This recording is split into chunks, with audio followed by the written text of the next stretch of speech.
una visita de amor. Eso fue todo lo que necesitaron. Una sola visita romántica a una cabaña en las montañas de Jalisco fue suficiente para acabar con el hombre más buscado por la DEA y el ejército mexicano en la historia reciente de este país. Un amor que no solo destruyó al narcotraficante más poderoso de América Latina, sino que hoy tiene a México ardiendo en llamas por la sed de venganza de su cártel. Aquí te contamos todos los detalles. Esto es Zona de Riesgo MX. Más de 10 años. Eso es lo que le tomó a dos de los aparatos de inteligencia más avanzados del mundo, el de México y el de Estados Unidos, dar con el paradero de Nemesio Oseguera Cervantes, el Mencho, el narcotraficante más temido y más esquivo del continente. 10 años esquivando redadas, operativos militares, agentes encubiertos, redes de informantes y tecnología satelital.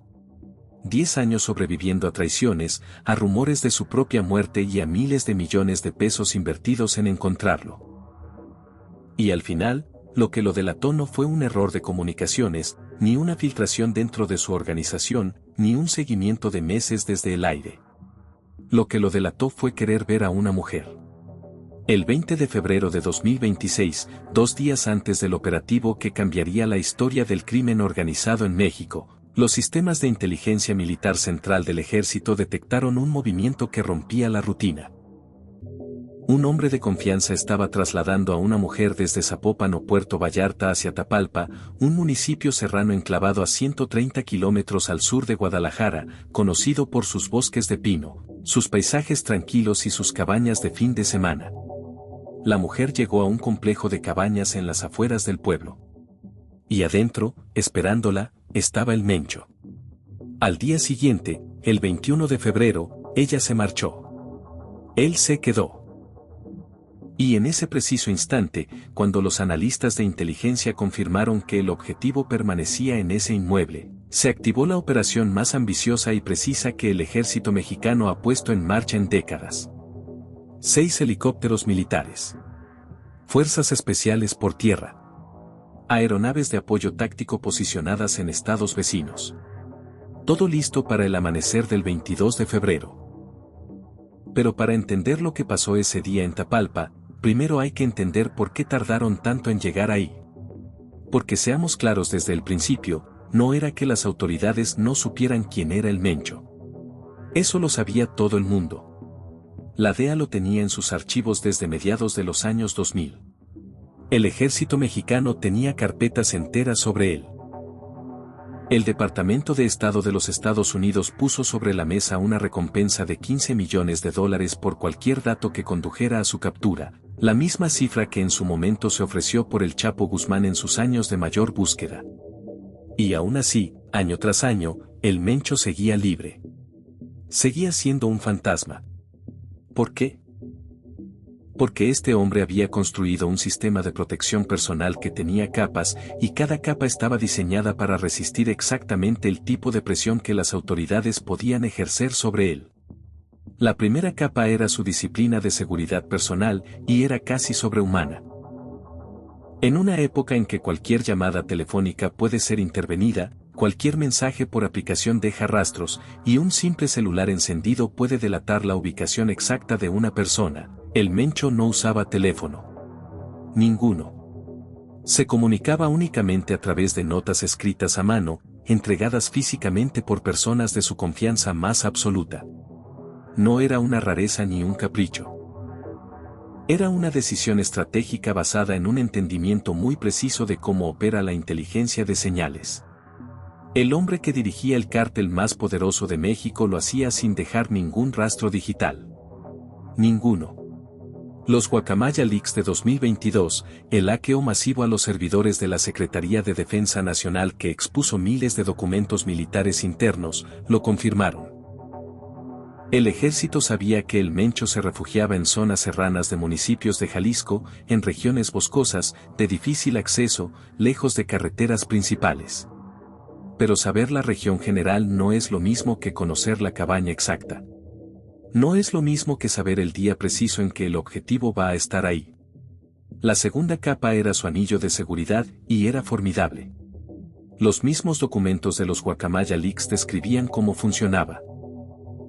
Había una célula especializada de protección personal identificada bajo la clave FEAM, comandada por un operador conocido únicamente como R-35, cuya identidad real ningún servicio de inteligencia logró confirmar públicamente. Esta célula no eran guardaespaldas comunes. Eran operadores de alto nivel, entrenados específicamente para detectar seguimientos, responder a emboscadas y evacuar al objetivo ante cualquier señal de amenaza. Se desplazaban siempre en al menos 2 vehículos blindados con un mínimo de 20 sicarios listos para el combate. Y dentro de ese esquema de protección había un mecanismo adicional, casi burocrático en su precisión, un enlace llamado Lázaro Curiel Tocayo, cuya función específica era filtrar y coordinar todos los accesos al Mencho. Nadie se acercaba a él sin pasar por ese filtro. Ni familiares, ni colaboradores, ni parejas. Cada movimiento hacia el objetivo era verificado, planeado y ejecutado bajo protocolos estrictos. La tercera capa era su invisibilidad visual. A diferencia de otros capos que terminaron siendo localizados porque alguien los reconoció en una fiesta, en un restaurante de lujo o en una fotografía con algún personaje público, del Mencho existen en toda la historia solamente 2 imágenes conocidas. 2 fotografías en décadas. Una de cuando era joven y vivía en California. Otra más reciente que muestra a un hombre de bigote y expresión tranquila. Eso es todo lo que el mundo tenía para identificar al narcotraficante más buscado del planeta. Kyle Mori, agente de la DEA que lo estudió durante años, lo dijo con una claridad impactante: el Mencho evitaba los teléfonos, cambiaba constantemente de ubicación, se movía sin ostentación y confiaba en un círculo muy pequeño de personas. Era el capo más difícil de encontrar precisamente porque no actuaba como un capo. Actuaba como alguien que genuinamente entendía que la discreción era su mejor protección. Y luego estaba la cuarta capa, la que los comunicados oficiales no mencionan pero que ningún análisis serio puede ignorar. Durante años hubo sospechas fundamentadas de que el Mencho contaba con información privilegiada desde el interior de las fuerzas de seguridad. El episodio más revelador ocurrió en 2012, cuando elementos de la Marina lograron detenerlo. Lo tuvieron. Y 2 horas después estaba libre, sin explicación oficial satisfactoria, sin rendición de cuentas públicas. Ese momento lo marcó para siempre y le confirmó algo que desde entonces definió toda su operación: las instituciones mexicanas podían ser infiltradas y compradas. Y si eso era cierto para capturarlo a él, también podía funcionar en sentido inverso, con alguien del otro lado advirtiéndole cuando el peligro se acercaba. Todo eso junto construye el retrato de un hombre que durante más de una década fue, para efectos prácticos, intocable. No invencible en el sentido militar, sino intocable por inteligencia operativa. Entonces, ¿qué cambió? ¿Qué fue diferente esta vez? El general Ricardo Trevilla Trejo, secretario de la Defensa Nacional, respondió esa pregunta en la conferencia de prensa del 23 de febrero en Palacio Nacional, con la voz visiblemente quebrada al mencionar a los soldados caídos durante el operativo. Y su respuesta reveló algo que es clave para entender cómo funciona la inteligencia cuando se construye con paciencia y con método. Requiere de mucho tiempo, dijo el general. Requiere recabar mucha información, muchos datos, muchos indicios de diversas fuentes nacionales e internacionales. Desde 2022, con apoyo de inteligencia estadounidense, el ejército había estado construyendo pacientemente el mapa completo del entorno del Mencho. No para actuar de inmediato, sino para identificar el momento exacto. Y la pieza clave no fue encontrar al objetivo directamente. Fue identificar el eslabón más débil de su cadena de protección. Porque el Mencho podía controlar sus movimientos. Podía controlar su rastro digital, que era prácticamente inexistente. Podía controlar su propia visibilidad. Pero había algo que no podía controlar del todo: la necesidad humana de conexión. El deseo, incluso en el hombre más buscado del mundo, de ver a alguien que importa. Y ahí entró en escena Guadalupe Moreno Carrillo. Su nombre apareció por primera vez en los documentos de inteligencia revelados por los Guacamaya Leaks. Un informe de la Guardia Nacional de agosto de 2022, consultado por la periodista Laura Sánchez Ley de Milenio, La mencionaba como la pareja sentimental del Mencho tras su aparente separación de Rosalinda González Valencia. Pero lo que hacía especialmente relevante ese nombre para la inteligencia militar era otro dato del mismo documento. La ubicaba dentro del organigrama del CJNG en la sección de coordinadores regionales y jefes de plaza. No era solo la novia. Era alguien con una posición dentro de la estructura criminal. A partir de ese momento, los analistas de la Sedena comenzaron a seguirla. Con la paciencia que caracteriza a las operaciones de inteligencia de largo aliento, construyeron un perfil completo. Conocían sus inmuebles habituales en Zapopan. Sabían sus movimientos en Puerto Vallarta. Tenían identificado al hombre de confianza que la trasladaba. Habían trazado su rutina con precisión quirúrgica. Y esperaron. El 14 de febrero de 2026, día de San Valentín, los sistemas de inteligencia detectaron actividad inusual alrededor de Guadalupe Moreno. Se estaba preparando para viajar. El 20 de febrero, el hombre de confianza la trasladó hacia Tapalpa, Jalisco. La inteligencia militar tomó nota de cada movimiento. Esa tarde, un dron del ejército sobrevoló la zona en silencio, grabó la actividad alrededor del complejo de cabañas y registró lo que los analistas necesitaban ver. Los vehículos blindados del anillo de seguridad del Mencho estaban ahí. El círculo de protección estaba en posición. El 21 de febrero, Guadalupe Moreno se fue. El Mencho se quedó. Y en ese momento, la inteligencia militar interceptó a la pareja y a su chofer mientras se retiraban, no para detenerla, sino para confirmar con certeza absoluta que el objetivo permanecía en ese lugar. Una confirmación en tiempo real. La ventana estaba abierta. Había que actuar antes de que se cerrara. La operación se estructuró en 3 componentes simultáneos. Por tierra, fuerzas especiales del Ejército y elementos de la Fuerza Especial de Reacción Inmediata de la Guardia Nacional cerraron el perímetro antes del amanecer del 22 de febrero. Por aire, 6 helicópteros militares tomaron posición para controlar el espacio aéreo y cortar cualquier ruta de fuga. En paralelo, aeronaves de apoyo táctico sobrevolaban desde estados vecinos, listas para intervenir. Era un cerco diseñado para no dejar ninguna salida posible. Pero el plan de seguridad del Mencho, ese que durante más de una década había funcionado con una eficacia casi perfecta, mostró en ese momento su única vulnerabilidad real. Los hombres que lo protegían reaccionaron antes de que el cerco pudiera quedar completamente establecido. Al detectar la presencia militar, los escoltas del CJNG abrieron fuego de inmediato, sin negociación, sin rendición. Fuego directo contra los soldados.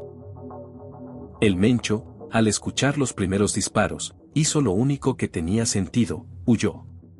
Dejó a un grupo de escoltas en el área de las cabañas para frenar el avance militar y comprar tiempo, y él, acompañado de 2 o 3 personas de su círculo más cercano, se internó en la zona boscosa que rodea el complejo. Los pinos. La maleza densa. El terreno irregular de la Sierra de Tapalpa.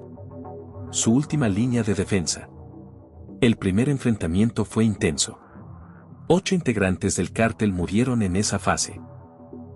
Las fuerzas federales aseguraron 7 armas largas, 2 lanzacohetes, 8 vehículos y múltiple munición. 2 militares resultaron heridos. Pero el Mencho no estaba entre los caídos en las cabañas. Estaba en el bosque. Las fuerzas especiales tendieron un segundo cerco y rastrearon al grupo fugitivo a través de la vegetación. Cuando los localizaron, ocultos entre la maleza, los escoltas utilizaron los lanzacohetes. Armas diseñadas para derribar aeronaves militares. Uno de los helicópteros del ejército fue impactado y tuvo que realizar un aterrizaje de emergencia. Aún así, el cerco no se dio. En ese segundo enfrentamiento, en la maleza del bosque de Tapalpa, Nemesio Oseguera Cervantes resultó herido de gravedad. 2 escoltas también cayeron. Otros 2 integrantes del grupo fueron detenidos. El Mencho fue capturado con vida. Se activó de inmediato el protocolo de traslado médico de urgencia. Lo subieron a un helicóptero rumbo a una instalación sanitaria en Jalisco, desde donde se planificaría llevarlo a la Ciudad de México. Las heridas eran demasiado graves. Nemesio Oseguera Cervantes no llegó al hospital. Murió durante el trayecto. Su cuerpo fue trasladado primero a Morelia, Michoacán, y posteriormente a la Ciudad de México, donde la Fiscalía General de la República realizó las diligencias periciales para su identificación formal. Ese mismo 22 de febrero, mientras el enfrentamiento principal se desarrollaba en Tapalpa, otra unidad operaba en paralelo. Los Guacamaya Leaks habían revelado la estructura del CJNG en Jalisco, con 8 células operativas. Dentro de esa estructura figuraba el Tuli, Hugo H., identificado como operador financiero clave del cártel. Ese día fue localizado en El Grullo, Jalisco. Intentó escapar en un vehículo y disparó contra las fuerzas federales. Resultó abatido. Llevaba consigo millones de pesos y dólares en efectivo. 2 objetivos. Una sola mañana. Eso no es casualidad. Eso es coordinación de inteligencia al más alto nivel. La pregunta que muchos se hacen hoy, y que todavía no tiene una respuesta oficial clara, es si Guadalupe Moreno Carrillo sabía lo que estaba pasando cuando viajó a Tapalpa. El general Trevilla fue muy preciso en sus palabras.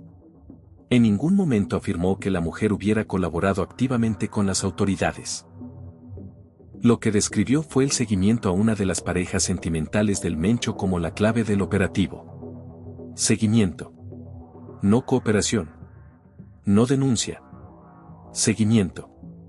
Eso sugiere con bastante probabilidad que Guadalupe Moreno no sabía que estaba siendo vigilada. Que el viaje fue coordinado bajo los protocolos habituales de seguridad del CJNG.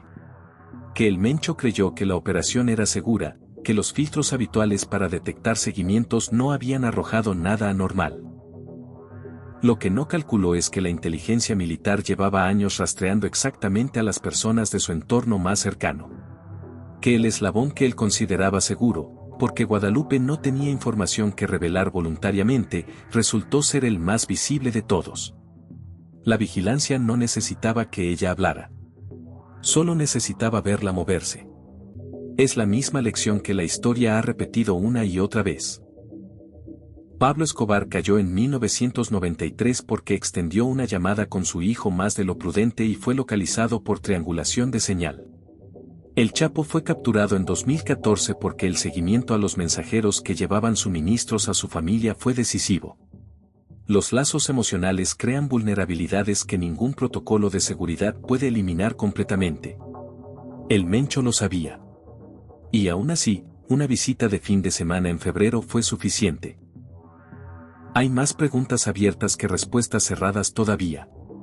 ¿Hubo alguien dentro del círculo del Mencho que colaboró activamente con las autoridades? ¿Por qué actuaron ese fin de semana específico y no antes? ¿Cuánto tiempo exactamente llevaba el ejército sabiendo que el objetivo estaba en las montañas de Tapalpa? Por ahora, esas preguntas no tienen respuesta oficial. Lo que sí tiene respuesta es el resultado. 10 años de persecución, miles de millones de dólares invertidos en inteligencia por 2 países, cientos de operativos fallidos o incompletos, y al final una cadena de decisiones en 72 horas, del 20 al 22 de febrero de 2026, que terminó con el hombre más buscado de América Latina muerto en un helicóptero militar sobre los cielos de Jalisco. La historia de cómo lo encontraron es también la historia de por qué tardaron tanto. Porque el Mencho tenía todo calculado. Todo, excepto lo que nunca se puede calcular del todo. El corazón humano.